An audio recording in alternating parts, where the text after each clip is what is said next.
দয়া করে বসবেন সবাই। ধন্যবাদ। বিসমিল্লাহির রহমানির রহিম। আজকের এই অনুষ্ঠানের সম্মানিত সভাপতি, অনুষ্ঠানে উপস্থিত সম্মানিত সকল অতিথিবৃন্দ, মেম্বার্স অফ ডিপ্লোম্যাটিক কোর এবং উপস্থিত শিক্ষকবৃন্দ এবং ওই যে উপরে বসে আছে সব ছোট্ট বন্ধুরা, আসসালামু আলাইকুম।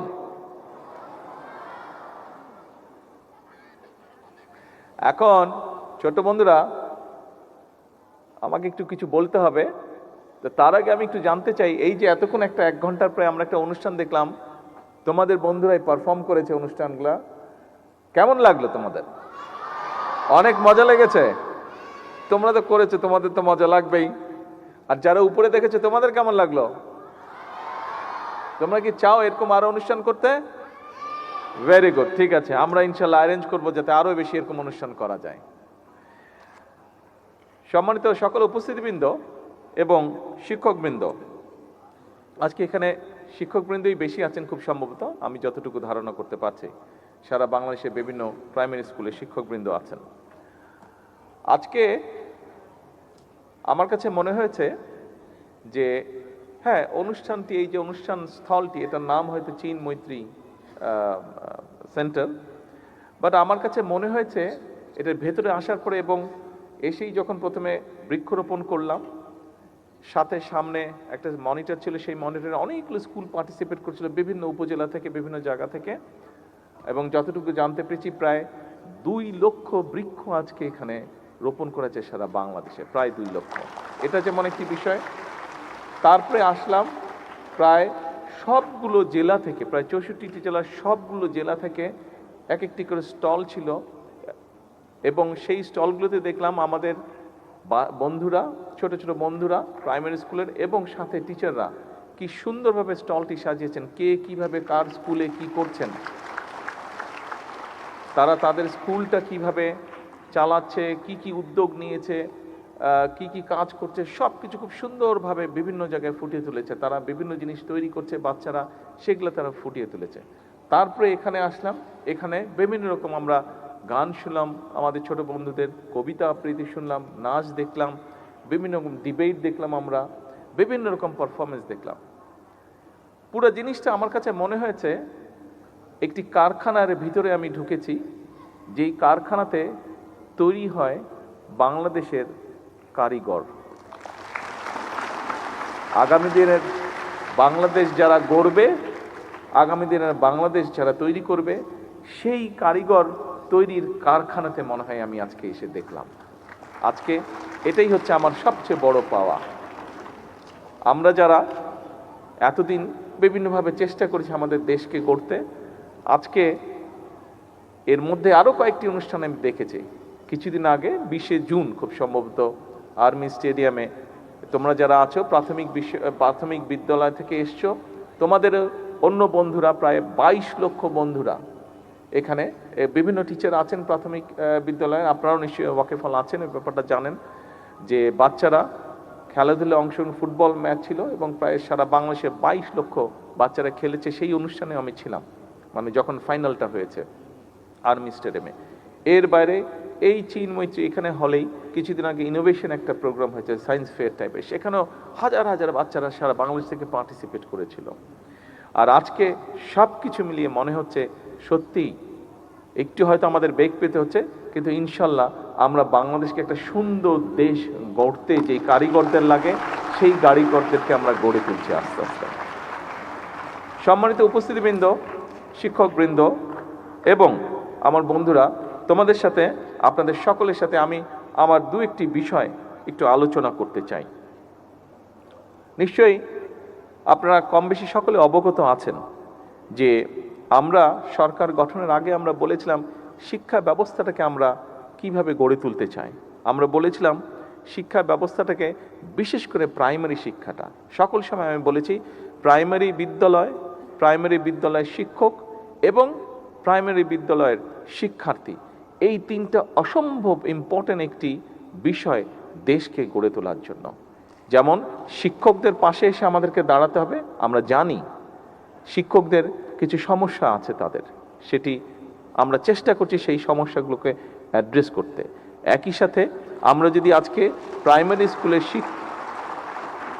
প্রাইমারি স্কুলের শিক্ষকদেরকে যদি আমরা সঠিক ট্রেনিংয়ের মাধ্যমে সঠিকভাবে গড়ে তুলতে পারি, তাদেরকে সঠিক ট্রেনিং দিতে পারি, তারা তাদের সেই ট্রেনিংটা, সেই শিক্ষাটা তারা শিক্ষার্থীদের কাছে পৌঁছে দিবেন, যার ফলে শিক্ষার্থীরা অর্থাৎ প্রাইমারি স্কুল থেকে একটা শক্ত বুনিয়াদ গড়ে উঠবে ভালো কিছুর। এবং সেই জন্যই আমরা চাইছি সেখানে লার্নিং উইথ হ্যাপিনেস এই বিষয়টিকে ওখানে ইনক্লুড করার জন্য। যা আমি আজকে স্টলগুলো, প্রত্যেকটা স্টলে হয়তো এক পিঞ্চ করে আমি ছিলাম, কিন্তু প্রত্যেকটা স্টলে আমি চেষ্টা করেছি বাচ্চাদের কথা শোনার জন্য, শিক্ষকদের বক্তব্য শোনার জন্য। আমি সেখানে দেখেছি যে এরই ভিতরে শিক্ষকরা বাচ্চাদেরকে নিয়ে অলমোস্ট সবগুলো স্টল আমি দেখেছি, যতগুলো স্কুল আছে সবগুলো স্কুলে দেখেছি লার্নিং উইথ হ্যাপিনেস এই বিষয়টিকে মোটামুটিভাবে ওনারা ইন্ট্রোডিউস করে ফেলেছেন এর ভিতরে। আমরা জিনিসটাকে আরও সুন্দরভাবে চেষ্টা করব অর্গানাইজ করে নিয়ে আসতে। যে সকল স্কুল এর মধ্যে শুরু করে ফেলেছেন, কেউ এসেছেন না কেন, অনেকেই হয়তো আসতে পারেননি, সকলকে যারা এসেছেন তাদের মাধ্যমে, মিডিয়ার আছে এখানে, মিডিয়ার মাধ্যমে আমি সকল বাংলাদেশের সকল স্কুলকে আমি ধন্যবাদ জানাই এই প্রসেসটা শুরু করার জন্য। একটি বিষয়, আজকে এখানে শিক্ষক যারা উপস্থিত আছেন, শিক্ষকের বাইরেও টিচার্স যারা উপস্থিত আছেন তাদের বাইরেও অনেকে এখানে নিশ্চয়ই গার্জিয়ান আছেন, সবাইকে লক্ষ্য করে একটি কথা আমি একটি বিষয় উল্লেখ করতে চাই। সেটি হচ্ছে যে দেখুন, আমার মনে হয় একটি স্কুলে দেখলাম যে তারা খুব সুন্দর একটি জিনিস করেছে। লাইট, আমাদের যেরকম ট্রাফিক লাইট থাকে, লাল, হলুদ এবং সবুজ ট্রাফিক লাইট থাকে, ওরকম স্কুলের মধ্যে বোধহয় ট্রাফিক লাইট করেছে, এবং ওই ট্রাফিক লাইটের মাধ্যমে তারা বোধহয় ওইটা কন্ট্রোল করে, তারা তখন ক্লাসে ঢুকে যায়, যে কখন ক্লাসে ঢুকতে হবে কখন না। খুব সুন্দর একটি সিস্টেম। কিন্তু এই রকম জিনিসগুলো, অর্থাৎ রাস্তায় চলার সময় লাল দেখলে থামতে হবে, রাস্তায় চলার সময় সবুজ দেখলে যেতে হবে, হলুদ দেখলে থামার প্রস্তুতি নিতে হবে, এই বিষয়গুলো, এই শিক্ষাটি, আমি মনে করি এই শিক্ষাটি শুধুমাত্র প্রাথমিক টিচার যারা আছেন তারাই একমাত্র এটি বাচ্চাদের মনের মধ্যে দিয়ে দিতে পারবেন। অর্থাৎ আমি যেই জিনিসটি বলতে চাচ্ছি এই উদাহরণটি দিয়ে, যে আমরা যদি আমাদের ভবিষ্যৎকে সুন্দরভাবে গড়ে তুলতে চাই, তাহলে আমাদের যেগুলো ভ্যালুজ আছে, আমরা অনেক সময় খুব দুঃখজনক কিছু বিষয় দেখি বিভিন্ন জায়গায়, কিন্তু আমরা সকলে মিলে যদি সচেষ্ট হই, বিশেষ করে প্রাইমারি স্কুলের শিক্ষক যারা আছেন, আমরা যদি তাদের সহযোগিতা পাই, তারা যদি আমাদেরকে সহযোগিতা করেন, নিশ্চয়ই তারা সহযোগিতা করবেন, তারা যদি এগিয়ে আসেন, তাহলে এই বাচ্চাদের মনে আমরা ভ্যালুস বা এথিক্স যেগুলো আছে সেগুলো আমরা তাদের মনের মধ্যে দিতে পারি, তাদেরকে সেই শিক্ষা, সেই জ্ঞানটি আমরা দিতে পারি। এবং আমি মনে করি ব্যক্তিগতভাবে একটি জাতির জীবনে যদি এথিক্স এবং ভ্যালুস শিক্ষা থাকে, তাহলেই আমরা একটি শক্তিশালী, সুন্দর, ডিসিপ্লিন একটি জাতি হিসাবে আমরা গড়ে তুলতে পারবো ধীরে ধীরে নিজেদেরকে। আমরা আগামী দিনের সিলেবাসগুলোর মধ্যে আমাদের বিভিন্ন সামাজিক বলেন, ধর্মীয় বলেন, যে এথিক্স বা ভ্যালুসগুলো আছে, পারিবারিক ভ্যালুস বলেন, সামাজিক ভ্যালুস বলেন, ধর্মীয় ভ্যালুস বলেন, এইগুলোকে আমরা ইনক্লুড করতে চাই। আজকে যে সকল প্রাইমারি স্কুলের শিক্ষক উপস্থিত আছেন, আপনাদেরকে এবং আপনাদের মাধ্যমে বাংলাদেশের সকল প্রাইমারি স্কুলের শিক্ষকদের কাছে আমি সহযোগিতা চাইব যে আসুন আমরা আমাদের বাচ্চাদের মনগুলোতে, সরল মনগুলোর ভিতরে আমরা এই ভ্যালুসগুলো, পারিবারিক, সামাজিক যে ভ্যালুসগুলো আছে আমাদের, এই ভ্যালুসগুলোকে আমরা তাদের মনের মধ্যে আস্তে আস্তে দেই। আমি আরেকটি জিনিস মনে করি যে শুধু বাচ্চাদেরকে পড়ালেই হবে না, শুধু ক্লাসরুমে আসবে, ক্লাসরুমে পড়বে, আবার বাসায় চলে যাবে। আমি মনে করি তাদেরকে আমাদের কালচার, এই যে আমরা এখানে এত সুন্দর কালচারাল শো দেখলাম, আমরা শুধু এই কয়েকজনের মধ্যে না রাখি সীমাবদ্ধ, আমরা সরকার থেকে উদ্যোগ নেওয়ার চেষ্টা করছি। আমরা যদি শিক্ষকদের সহযোগিতা পাই, নিশ্চয়ই আমরা সেটি সকল বাচ্চার কাছে পৌঁছে দিতে পারবো। কারণ একটি জাতি শুধু যদি শিক্ষা থাকে, তাহলে কিন্তু আমার মনে হয় না জাতি হিসাবে তারা শক্ত বুনিয়াদের উপরে গড়ে উঠতে পারবে। শিক্ষার সাথে সাথে যদি কালচার না থাকে, একটি জাতির নিজস্ব, যা শত হাজার বছর ধরে গড়ে উঠে, কালচার বা ঐতিহ্য গড়ে ওঠে, এই বিষয়গুলো আমাদের বাচ্চাদেরকে জানাতে হবে, এই বিষয়গুলো তাদেরকে আমাদের ভিতরে দিতে হবে। অবশ্যই খেলাধুলাটা অবশ্যই থাকতে হবে। আমি মাঝে মাঝে যোগ করে বলি যে বাচ্চাদেরকে দেখবেন, বিভিন্ন সময় আমার সাথে যখন বাচ্চাদের দেখা হয়, আমি তাদেরকে পড়ালেখার কথা হয়তো বলি, কিন্তু বেশি করে আমি বলি তাদেরকে খেলাধুলা করতে। কারণটা হচ্ছে, এটার পিছনে একটি কারণ আছে, ডিটেল আমি অতভাবে বলতে পারবো না, যতটুকু আমি বুঝি এবং আমরা জিনিসটা সবাই জানি।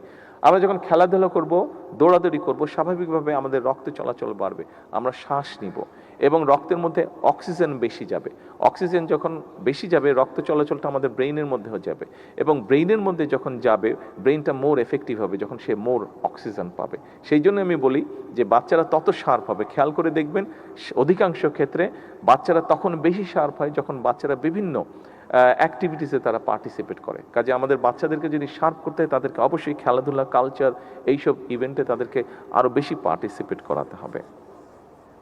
আজকে প্রথমেই বক্তব্যের শুরুতে বললাম যে আজকে আমি একটি বৃক্ষের চারা রোপণ করেছি, একই সাথে বহু স্কুল কানেক্টেড ছিল। আমার সামনে একটি বড় মনিটর ছিল, এত বড় না, একটা ছোট মনিটর ছিল, সেখানে প্রায় অনেকগুলো স্কুল কানেক্টেড ছিল এবং প্রায় 2 লক্ষ বৃক্ষ আমরা রোপণ করেছি। আজকে বন্ধুরা, ছোট বন্ধুরা, তোমরা যারা আজকে এখানে উপস্থিত আছো, তোমাদেরকে এবং তোমাদের যে সকল বন্ধুরা আসতে পারে নাই, তোমাদের সহপাঠীরা যারা আসতে পারেনি, সকলের কাছে আমার একটা মেসেজ পৌঁছে দিতে হবে। কে কে পারবে মেসেজটা পৌঁছে দিতে?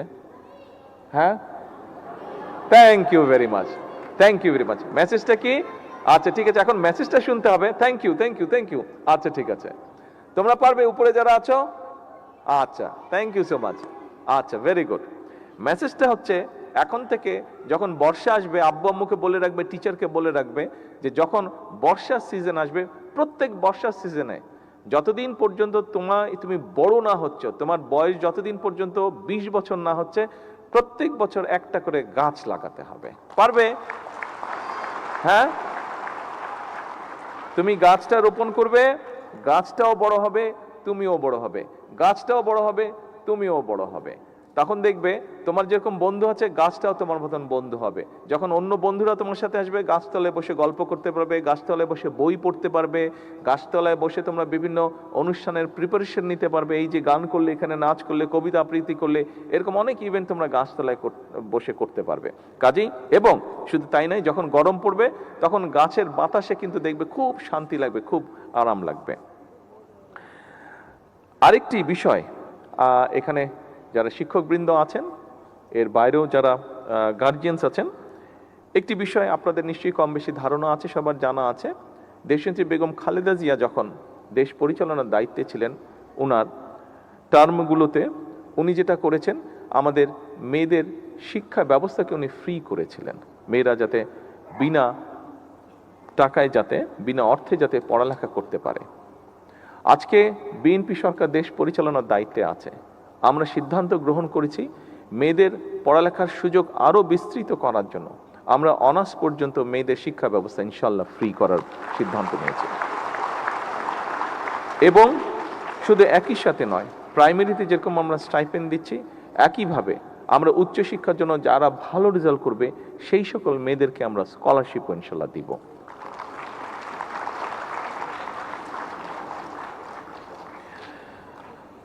আমরা আরেকটি সিদ্ধান্ত নিয়েছি, ছোট বন্ধুরা, তোমরা যারা এখানে আছো, তোমাদের অনেক বন্ধু আছে, যেমন আমি একটা 2-3টা স্টলে আমি একটা জিনিস দেখেছি যে তোমাদের স্কুলগুলোতে তোমরা একটা কর্নার করেছো, যেই কর্নারে তোমরা একটা ব্যাংকের মতন রেখেছো, যে যতটুকু পারো তোমরা সেখানে কন্ট্রিবিউট করো এবং তারপরে 3 মাস পর পর মনে হয় তোমরা সেটা ওপেন করো।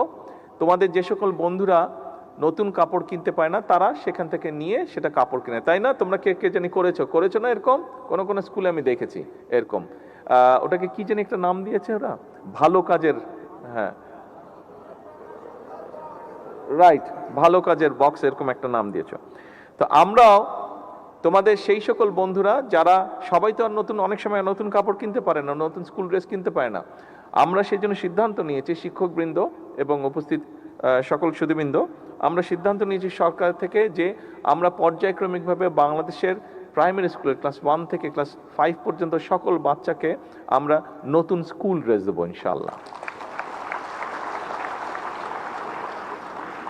আমরা এর মধ্যে দেখেছি মিড ডে যে মিলটি আছে প্রোগ্রামের, আমরা দেখেছি এর মধ্যে আমরা কাজ করছি বিভিন্ন কারণেই, আবহাওয়াগত কারণে, বিভিন্ন কারণে এটার কোয়ালিটিটা মেনটেন করা সম্ভব হয় না, হয়ে ওঠে না। আমরা এটার উপরে কাজ করছি, আমরা আশা করছি দ্রুতই এ ব্যাপারে আমরা একটা সমাধান বের করতে পারবো এবং বাচ্চারা যাতে ভালো খাবার খেতে পারে, যেটা তাদের জন্য পুষ্টিকর হিসেবে কাজ করবে, যেটাতে তারা এনার্জি পাবে, যেটাতে তারা সার পাবে তাদের মেমোরি, সেগুলোতে আমরা কাজ করছি। শিক্ষকবৃন্দ, আপনাদের জন্য একটি বিষয় আছে। আপনারা যাতে, আমি প্রথমেই বলেছি যে স্বাভাবিকভাবে আমরা জানি যে সশস্ত্র বাহিনী বা সেনাবাহিনী বা এই সশস্ত্র বাহিনীর সদস্যরা যত বেশি ট্রেনিং করে তারা তত এক্সপার্ট হয়, তত তারা পারদর্শী হয় তাদের কাজের ক্ষেত্রে। ঠিক সেক্ষেত্রে সেভাবে আমরা মনে করি যে আপনাদের ট্রেনিংটা যত ভালো হবে, আপনারা তত আন্তরিকতার সাথে এবং তত ভালোভাবে আপনারা আমাদের শিক্ষার্থীদেরকে শিক্ষা দেওয়ার সুযোগ পাবেন বা আপনাদের জন্য সুবিধা হবে। সেজন্য আমরা আপনাদের ট্রেনিং আরও কীভাবে বেটার করা যায়, কীভাবে আরও বেটার ট্রেনিং দেওয়া যায়, সেটির ব্যাপারেও আমরা পরিকল্পনা গ্রহণ করছি। আমি আশা করি ইনশাল্লাহ অতি শীঘ্র আমরা এই কাজটি শুরু করতে পারব। এবার আমি আমার একটি চিন্তা আপনাদের সকলের সাথে, ছোট বন্ধুরা মন দিয়ে শুনবে, একটা কথা কিন্তু বলবো আমি এবার। শিক্ষকবৃন্দ আছেন এখানে, সকল উপস্থিতিবৃন্দ আছেন, আপনারা যারা শুনতে পাচ্ছেন আমার কথা বা দেখছেন, আমি আমার একটি চিন্তা আপনাদের সাথে শেয়ার করতে চাই। দেখুন, আমরা আজকে এখানে অনুষ্ঠানের শুরুতে সারা বাংলাদেশে প্রায় 2 লক্ষের মতন গাছের চারা রোপণ করেছি। এটি প্রকৃতিতে আমরা প্রকৃতি যাতে সুন্দর থাকে, ভালো থাকে, তার জন্য আমরা এই কাজটি করেছি। আমাদের এমনি সরকারের পরিকল্পনা আছে যে আগামী 5 বছর ইনশাল্লাহ সারা দেশে আমরা 25 কোটি বৃক্ষ রোপণ করব। কেন রোপণ করা প্রয়োজন, বৃক্ষের সংখ্যা বাড়ানো কেন প্রয়োজন, এটি কম বেশি আপনাদের ধারণা আছে, আমি সেই ডিটেল বিষয়টিতে যাচ্ছি না আলোচনায়। একটি চিন্তা আছে আমার মধ্যে, সেটি হচ্ছে যে দেখুন, প্রায় আমরা সোশ্যাল মিডিয়াতে দেখি, বিভিন্নভাবেও দেখি যে প্রকৃতির অংশ শুধু গাছপালা না, আমরাও প্রকৃতির অংশ মানুষ হিসাবে, কিন্তু গাছপালা বা মানুষ বলেন, এর বাইরেও প্রকৃতির অংশ আছে, বিভিন্ন পশু পাখি বলেন, এগুলো আমাদের প্রকৃতির অংশ। এবং আল্লাহ তাআলা এই পশু পাখি সবকিছু কিন্তু আল্লাহ তাআলা সৃষ্টি করেছেন আমাদের জন্যই, বিভিন্নভাবে বিভিন্ন প্রয়োজনে, আমাদের প্রয়োজনেই আল্লাহ তাআলা সৃষ্টি করেছেন এইসব পশু পাখি। কিন্তু আমরা বিভিন্ন সোশ্যাল মিডিয়াতে অনেক সময় দেখি, বুঝেই হোক না বুঝেই হোক, আমাদের মধ্যে অনেকে আছে যারা পশু পাখির প্রতি খুব নির্দয় হয়ে থাকে, বিভিন্নভাবে নির্দয় আচরণ করে পশু পাখির প্রতি। ছোট বন্ধুরা, এখানে তোমরা যারা উপস্থিত আছো, তোমাদের কাছে আমি একটা হেল্প চাই। সেই হেল্পটি হচ্ছে, তোমরা যেমন গাছ লাগাবে প্রতি বছর একটা করে, যদি সম্ভব হয় তোমরা চেষ্টা করবে 2-3 জন বন্ধু মিলে এক একটা করে, সেটা মুরগি হোক, সেটা একটি গরু হোক, সেটা একটি হাঁস হোক, সেটা একটি খরগোশ হোক, সেটা একটি কচ্ছপ হোক, সেটা একটি ছাগল হোক, সেটা একটি বিড়াল হোক, অথবা সেটা একটি কুকুর হোক। আমি যেটি বলতে যাচ্ছি উপস্থিতিবৃন্দ, আমাদের এই ছোট বন্ধুদের মধ্যে সারা বাংলাদেশে আমাদের যারা আছে ছোট বন্ধুরা, ছোট ছোট শিশুরা, এদের মনের মধ্যে আমরা কেন প্রকৃতির জন্য, সেটি পশু পাখি গাছপালা সব কিছুর জন্য আরও একটু আমরা এমন কিছু না কেন করতে পারছি না বা করছি না, যেটার জন্য এই প্রকৃতির প্রতি তাদের আরও মায়া মমতা বৃদ্ধি পাবে। আমি যেটি চিন্তা করেছি, এটা এখন আমরা ফাইনাল করিনি। আমি এখানে এডুকেশন ডিপার্টমেন্টের মিনিস্ট্রির 2 মন্ত্রী আছেন, অ্যাডভাইজার সাহেব আছেন, সেক্রেটারি সাহেবরা আছেন। আমার মনে হয় আমরা যদি একটা পরিকল্পনা গ্রহণ করি যে স্কুলগুলোতে যদি 3-4 জন বন্ধু মিলে যে কোনো একটা পেটকে যদি পালে এবং সেই পেটটা সম্পর্কে তারা বলবে, বড় করবে, তাহলে আমি মনে করি তাদের মনটা যেরকম নরম হবে, সেটি প্রকৃতির প্রতি হোক, পশু পাখির প্রতি হোক, সেটি মানুষের প্রতি হোক, তাহলে আমরা একটি মানবিক বাংলাদেশ মনে হয় খুব সুন্দরভাবে গড়ে তুলতে পারবো। যদি একটি মানবিক বাংলাদেশ আমাদেরকে